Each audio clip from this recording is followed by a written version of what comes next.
UP में 2027 के चुनाव से पहले सियासी हवा में तपिश बढ़ गई है। दरअसल विधानसभा चुनाव से पहले सियासी दल अपनी अपनी रणनीति बनाने में जुटे हैं, क्योंकि राज्य में एक और जहां समाजवादी पार्टी और बीजेपी के बीच कांटे की टक्कर मानी जा रही है, वहीं इन दोनों के बीच अब AIMIM भी ताल ठोकते दिख रही है। महाराष्ट्र नगर निकाय चुनाव में मिली बढ़त के बाद अब हैदराबाद के सांसद असदुद्दीन ओवैसी के हौसले बुलंद देखने को मिल रहे हैं।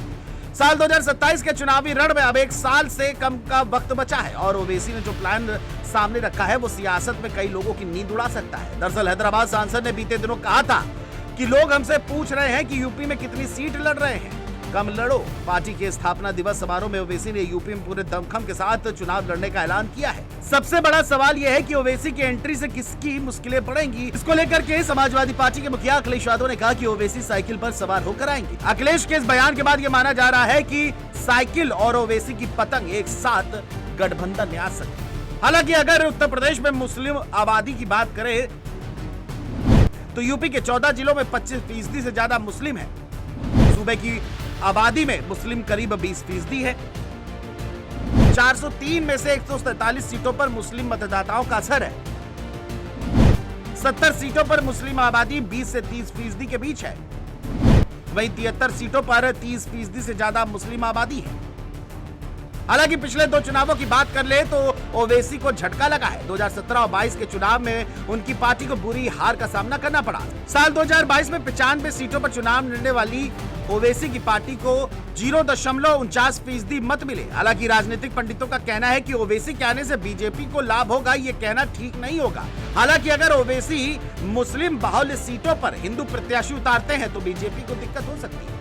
उधर सीएम योगी आदित्यनाथ ने एक बार फिर बटोगे तो कटोगे संदेश को जोर शोर से उठाने की कोशिश की है।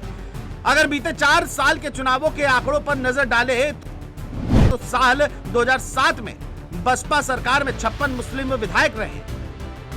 2012 में अखिलेश सरकार में 68 मुस्लिम विधायक रहे। 2017 में योगी सरकार में मुस्लिम विधायक 24। 2022 में मुस्लिम विधायकों की संख्या 34 हुई है। अगर इन आंकड़ों पर गौर करें तो सबसे ज्यादा यानी अखिलेश सरकार में मुस्लिम विधायक रहे हैं और ये भी राजनीति में कहीं ना कहीं एक बड़ी बात साबित होती है। बता दें कि यूपी की सियासत में सिर्फ मुस्लिम पॉलिटिक्स करने वाले राजनीतिक दल हमेशा हाशिए पर ही रहे हैं। 2017 और 22 में ओवैसी की पार्टी की जमानत तक जब्त हो गई थी। AIMIM के यूपी प्रदेश अध्यक्ष शौकत अली ने दावा किया है कि हम चाहते हैं कि यूपी में एक थर्ड फ्रंट बने। BSP और AIMIM के बीच अलायंस अगर हो तो बेहतर होगा। हालांकि सपा ने इशारों में ओवैसी के साथ अलायंस की डिमांड रखी है, लेकिन कांग्रेस ने ओवैसी से अलर्ट रहने के लिए कहा है। अब सबसे बड़ा सवाल यह है कि साल 2027 के लिए सियासत का ऊंट किस करवट बैठेगा, ये तो आने वाला वक्त ही बताएगा। Desk report, GMT news.